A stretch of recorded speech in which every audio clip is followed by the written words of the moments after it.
masyarakat Indonesia, kembali lagi bersama kami channel YouTube Viral Hukum Indonesia hari ini. Hari ini kita akan membahas tentang kasus yang sedang viral, yaitu kasus Dr. Richard yang sedang ditangkap oleh pihak kepolisian kemarin di Palembang ya. Jadi ini jadi perbincangan hangat nih di semua akun media sosial ya, apalagi ibu-ibu pecinta gius perawatan skincare gitu. Jadi unik nih perkaranya. Jadi ini memang menjadi perbincangan hangat dan memang perlu kiranya kita untuk bicarakan kan begitu untuk informasi kita bersama. Kira-kira apa yang menjadi perdebatan di situ Lisa? Kira-kira apa yang menjadi unik perlu di situ? Kalau di masyarakat umum biasanya yang bukan orang hukum biasanya atau orang awam, mereka hanya mempermasalahkan masalah penangkapan itu sebenarnya sih. Penangkapannya ya? Iya. Jadi memang mereka itu terfokus ke sana gitu. Cenderung dramatis ya, masyarakat kita langsung dramatis gitu. Kalau menurut Matius sendiri gimana tuh? Sebenarnya yang saya bingungkan di sini sah nggak penangkapannya atau tidak? Gitu ya? Harus Jadi perihal itu penangkapannya sah atau tidak begitu ya? Ya. Saya pikir kita juga harus berangkat dari masalah ini awalnya dari mana kan begitu ya. Jadi supaya kita bisa berjalan ke arah sana begitu loh. Pak Jul, begitu juga Matius. Kebetulan nih rekan kita yang paling senior lengkap di sini. Pak Zulkia Raja dan Sati. Langsung aja dulu saya. Langsung aja dulu gitu. Kemudian ada Matius juga, ada Septriono juga. Saya Ari. Gimana nih? Apa yang mau kita bahas dulu? Saya pikir kita buka dulu dari masalah ini awalnya seperti apa sih? Iya benar. Apa yang melatar belakangi terjadinya konflik ini gitu. Kita mungkin buka ya kali ya. Lah, Jadi begini kira-kira. Tentu sumber kita semua adalah sumber dari media online begitu ya. Media online beberapa sumber yang bisa kita lihat bersama kurang lebih mengatakan begini, bahwa di awalnya ada konflik antara Dr. Richard Lee dengan Kartika Putri atau Karput begitu. Kira-kira maaf nih, kita menyingkat nama itu bukan berarti kita ingin mengolok-olok begitu ya, dengan saudari Kartika Putri. Kurang lebih di suatu masa lalu tahun 2020 ya, bahwa Richard Lee ini meneliti kurang lebih gitulah, bahwa ada semacam produk kecantikan yang dimana si Kartika Putri terlibat menjadi orang seperti apa itu, ambasador atau apa namanya itu, endorse begitu ya, ada yang endorse begitu. Ternyata ada satu kadar zat di situ, kadarnya tidak melebihi batas dari yang ditentukan atau sesuai dengan tubuh kita, harusnya katanya 2%, nyatanya jadi 5,7. Ini menjadi diangkat di dalam akunnya Dr. Richard. Kemudian dalam perjalanannya saling lapor kurang bahwa itu pencemaran nama baik, tidak. Wah, yang satu juga melapor balik nih. Kurang lebih begitu. Sehingga apa yang menjadi masalah kemudian kan begitu. Apakah itu masalah atau tidak? Begitu kira-kira kita membahasnya. Benar-benar. Jadi menurut Septrono gimana nih? Kalau untuk pertama kali kita harus ya karena faktanya tadi sudah dijelaskan seperti itu. Kurang lebih begitulah. Kurang lebih seperti itulah gitu yang kita lihat dari Media. sumber media online gitu ya kan. Jadi lebih baiknya kita masuk langsung ke pasalnya. Pasal penghinaan itu pasal apa aja gitu. Ya. Diatur di pastinya diatur di kalau aturan dasarnya itu ada di KUHP sendiri. Baru yang kedua ke Undang-Undang ITE masuknya paling penghinaan. Cuman unsurnya yang dikenakan penghinaan itu masuk merujuk ke yang di KUHP kan, pasal 310 KUHP itu ayat 1. Cuman instrumennya saja yang beda sama yang kalau 310 dahulu mungkin teknologi tidak seperti hari ini ya. Lalu Belum ada kemudian teknologi. ke sana arahnya.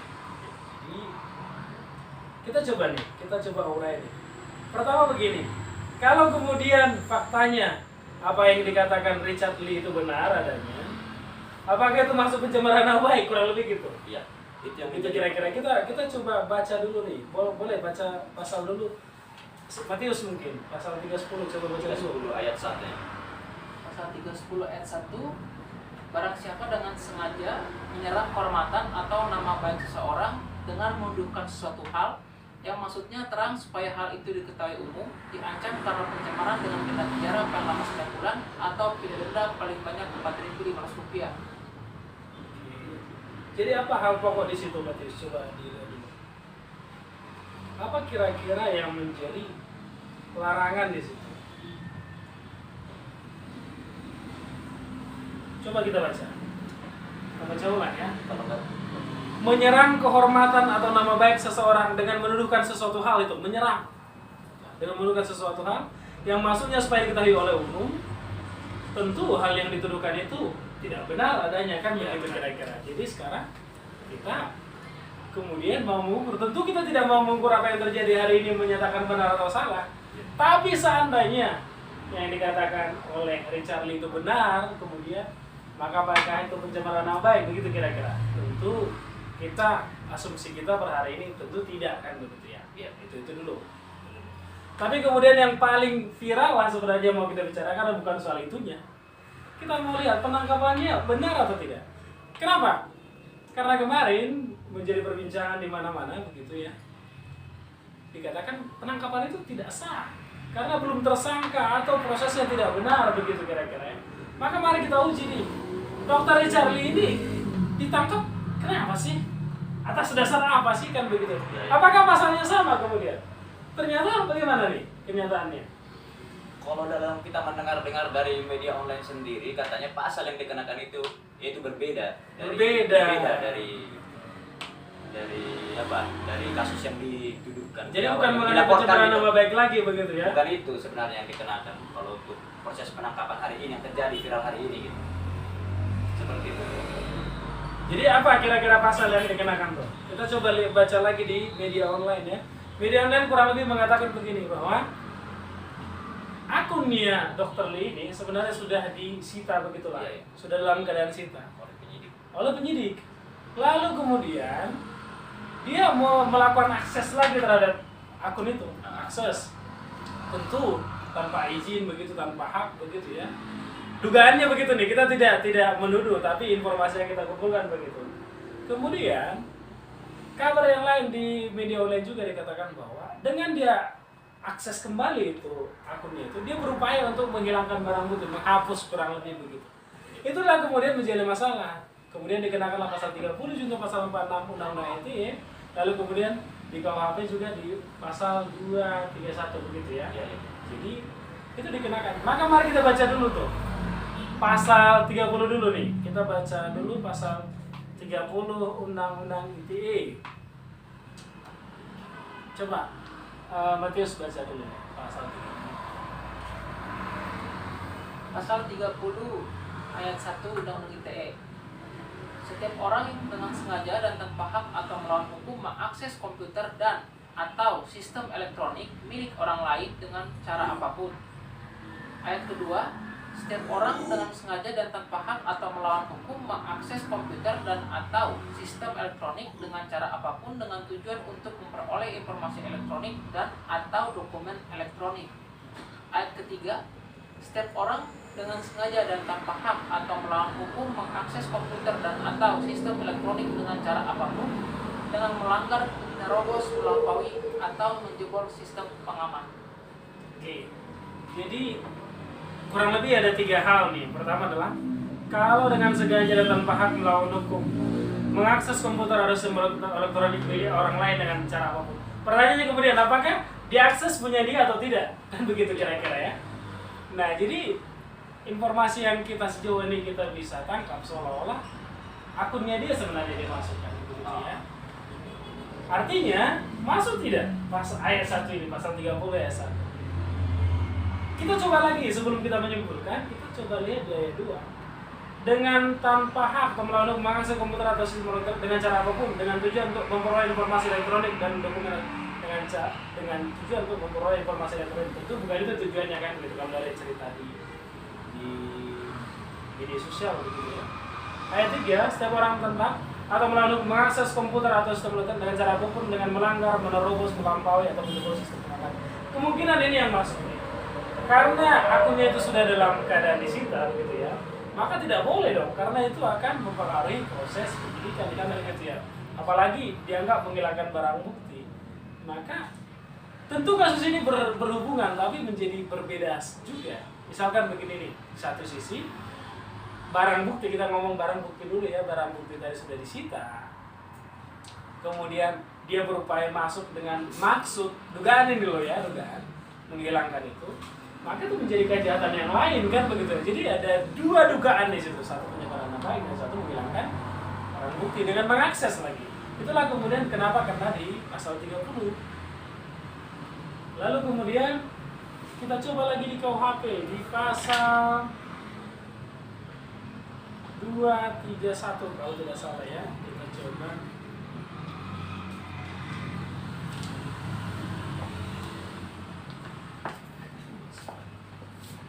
pasal 231. Ayat 1 mengatakan begini, barang siapa dengan sengaja menarik suatu barang yang disita, berdasarkan ketentuan undang-undang atau yang dititipkan atas perintah hakim, atau dengan mengetahui bahwa barang ditarik dari situ, menyembunyikannya, diancam dengan pidana penjara paling lama 4 tahun. Lalu ayat 2 dengan pidana yang sama, artinya 4 tahun, diancam dengan barang siapa sengaja menghancurkan, merusak atau membuat tak dapat dipakai barang yang disita berdasarkan ketentuan undang-undang, ini juga sama. Kurang lebih ini sama, jadi artinya kalau dalam keadaan disita tidak boleh dong kemudian itu diakses kembali gitu ya. Maka di situ kemudian, maka begini, kalau benar itu begitu faktanya, maka penggunaan pasal itu benar tidak? Nah, jadi kita simpulkan sendiri kalau memang faktanya begitu. Lalu kemudian ada aturan begini, ya kita simpulkan saja lah sendiri. Masyarakat saja yang simpulkan. Itu pertama. Lalu kemudian kita masuk ke bagian yang kedua nih. Apakah proses penangkapannya benar? Iya. Begitu. Penangkapan itu benar tidak?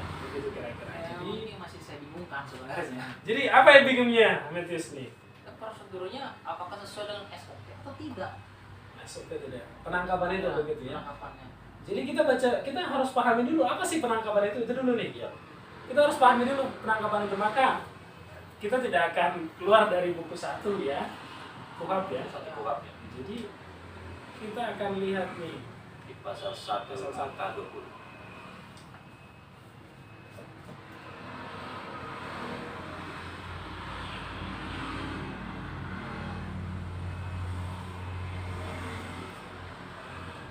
maksudnya tadi bab 1 bab 1 dan pasal 1. Buku 1 itu menurut ke KUHP sebenarnya 3 buku begitu ya. Kalau di KUHP ya. Maka kita coba baca nih. Apa sih yang disebut dengan penangkapan?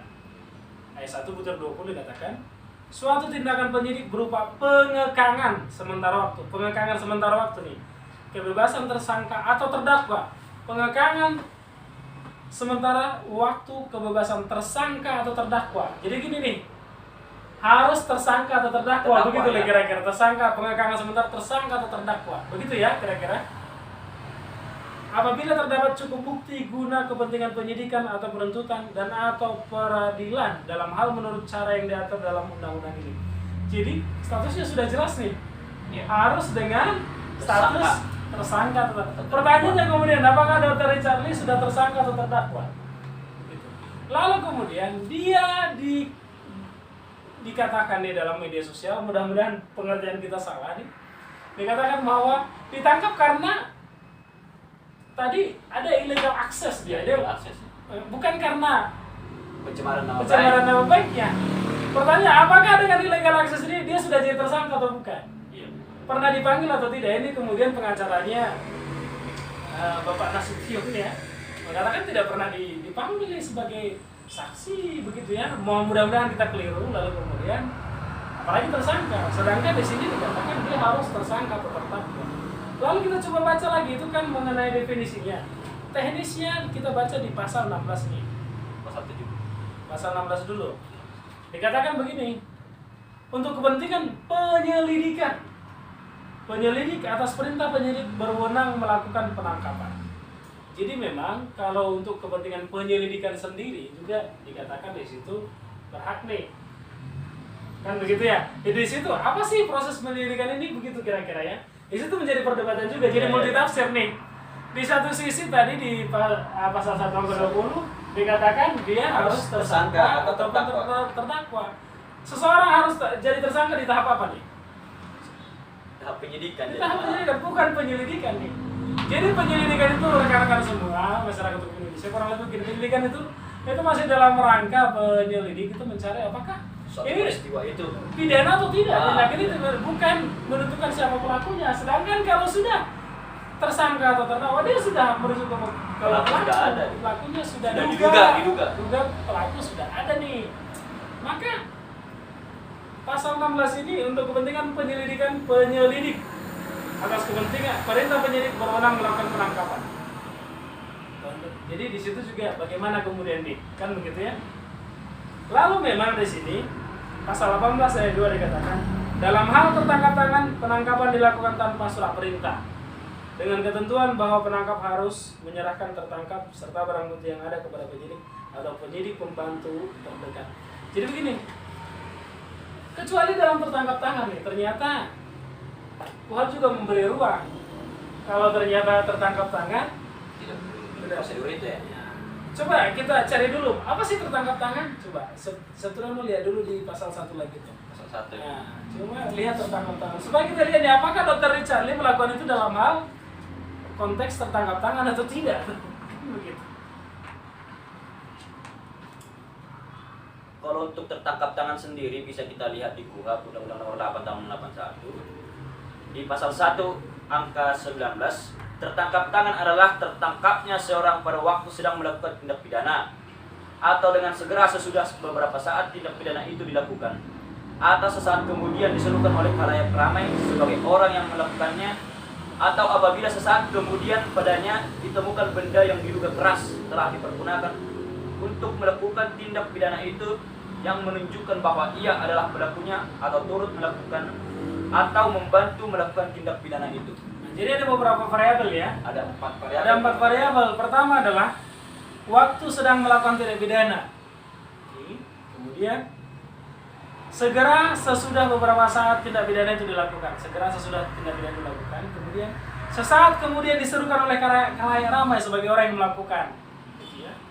Lalu atau apabila sesaat kemudian padanya ditemukan benda yang diduga keras telah dipergunakan untuk melakukan tindak pidana yang menunjukkan bahwa ia adalah pelakunya atau turut melakukan atau membantu melakukan tindak pidana. Jadi yang mana ini nih?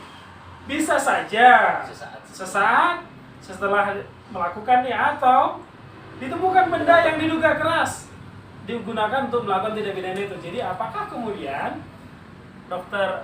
Richard Lee ini ada di barang di ketika dia polisi datang ternyata ditemukan benda itu kan begitu saat itu juga. Jadi itu yang menjadi perdebatan hari ini. Nah, jadi gimana? Apakah itu sah kemudian? Sekarang begini pertanyaan selanjutnya dan artinya begini rekan-rekan semua, kita bisa menyimpulkan sebenarnya meskipun kita menghindari untuk menyimpulkan itu ya, bahwa polisi berhak tidak, benar tidak ini? Meskipun sebenarnya dalam konteks begini kira-kira kalau misalkan ada masalah nih, saya misalkan lukai orang, kemudian alat yang saya buat untuk melukai dia ini misalnya saya hilangkan. Jadi memang lebih jauh lagi tidak hanya penangkapan, penahanan juga bisa tuh. Iya, iya. Penangkapan juga. Jadi bisa saja konteks kepolisian sebenarnya begitu ya. Jadi artinya dianggap ini pencemaran, mungkin saja ini dianggap mengarah kepada pencemaran nama baik tadinya. Lalu kemudian dia berupaya, dokter ini berupaya menghilangkan bukti itu. Lalu kemudian dibuat upaya untuk menangkap begitu. Bisa saja konteksnya begitu. Karena ada yang lebih keras lagi selain penangkapan, penahanan namanya. Tapi kita tentu tidak bicarakan itu. Nah sekarang kita mau bahas lagi nih. Apakah prosedur penangkapan yang terjadi viral itu sesuai enggak? Begitu kira-kira. Sesuai tidak? Begitu. Kira-kira itu yang kita mau bahas karena memang mengenai penangkapan ini juga diatur oleh Perkap ya, Perkap nomor 6 tahun 2019. Kurang lebih mendekati pasalnya juga pasal 18 juga kan. Gimana nih? Menurut rekan-rekan semua nih, penangkapannya itu kan kelihatan dramatis nih karena di viral nih oleh istri dokter Richard Lee ini. Gimana kira-kira? Kalau kita mengacu kepada apa? Bisa saja sih ada dua pendapat di sini kalau menurut saya kan. Kalau misalkan itu apa namanya mengarah ke pasal yang yang KUHP tadi, ke pasal yang 17 itu masalah penangkapan itu, maka di sana itu perintah penangkapan itu dilakukan kepada yang diduga keras melakukan tindak pidana, yaitu kembali lagi ke pasal 1 ayat ke pasal 1 angka 20 ya, dari pengertian tentang penangkapan itu ya orangnya itu harus sudah tersangka dan atau terdakwa gitu. Kalau ke sana kan berarti bisa saja itu argumen orang gitu untuk menyatakan bahwa penangkapan ini tidak sah. Kemudian kalau misalkan dimasukkan ke unsur ke pasal yang illegal access tadi, dari pihak penyidik juga menurut saya punya argumen. Betul. Punya argumen juga dan punya dasar juga melakukan penangkapan dengan mengatakan bahwa ini adalah tertangkap tangan setelah melakukan, atau ini pasti penyidik juga menurut saya punya dasar dan punya ini. Betul. Jadi ini hampir ada dua argumen di sini nih. Atau bisa saja penyidik berpandangan begini sebenarnya, karena proses penanganan penyebaran nama ini sedang jalan atau mungkin mengarah kepada tersangka, dan mungkin seperti ada informasi sudah menyatakan dia tersangka. Tapi artinya apa? Kalau sudah tersangka artinya kan diduga kuat, sudah ada alat bukti yang cukup toh? Ya. Alat bukti yang cukup. Kemudian alat bukti yang cukup itu dicoba untuk diupayakan supaya menghilang, begitulah kira-kira ya. Kemudian terhadap orang begitu perlu bisa nggak dilakukan upaya paksa? Jadi upaya paksa itu salah satunya adalah penangkapan sebelum nanti penahanan kan begitu ya. Jadi saya pikir menjadi wajar kalau begitu. Menjadi wajar bahwa kemudian sekarang kita berdebat bagaimana apanya. Sekarang mungkin karena begini, masyarakat Indonesia semua siapapun mendengarkan ini, kita harus sisihkan mengenai satu aspek hukum, lalu kemudian adalah aspek yang non hukum, misalnya begitu ya. Misalkan begini, kita mungkin simpati karena begini, di satu sisi kita nih mendukung nih apa yang dilakukan oleh Dr. Charlie. Kalau itu benar, harus dong. Kalau misalkan produknya ternyata tidak benar, kalau misalnya tidak benar, apapun produknya mesti kita katakan yang sebenarnya, tapi tentu dengan cara-cara yang benar. Tapi di tengah kita memperjuangkan itu, cara kita berjuang juga harus sesuai dengan hukum dong. Karena kalau ditambah tadi, kalau misalkan dia kalau misalkan dia untuk mengedukasi masyarakat masalah ini itu juga sebenarnya dilindungi hukum sebenarnya. Betul. Kan pas ayat 3-nya dari Betul. pasal 310 itu. Kalau untuk kepentingan umum atau untuk pembelaan gitu, kepentingan umum itu kan termasuk Betul. untuk masyarakat gitu. Edukasi, karena ya. ada zat berbahaya di alat kecantikan ini, jadi jangan dipergunakan gitu. Kalau itu sebenarnya tidak dipidana, itu alasan penghapusan pidana. Betul. Ini termasuk. Jadi memang kesana arahnya sekarang. Mungkin ada juga debatable sekarang nih, apakah produk itu benar begitu atau tidak begitu kira. Di situ sebenarnya, maka harus dibuktikan ini benar atau tidak omongan itu kan begitu. Itu yang pertama. Yang kedua adalah ini juga menjadi pembelajaran juga bagi kita masyarakat nih, bahwa apapun yang kita perjuangkan, benar atau tidak, cara kita juga harus perjuangkan itu harus benar secara hukum. Begitu kira-kira. Bagaimanapun langkah Dr. Charlie kita harus dukung, membongkar kalau itu benar. Tapi kemudian cara membongkar itu juga tentu harus sesuai dengan hukum. Mestinya kalau memang itu ya lapor saja kan begitu ya. Lapor saja ke instansi yang berwenang kan begitu ya. Tapi kemudian kalau menjadi, karena memang di negara di cerita mungkin bagus ya, orang seperti pahlawan Inggris itu siapa namanya, dia mencuri tapi kemudian memberikan ke orang lain, siapa? James Bond. Bukan.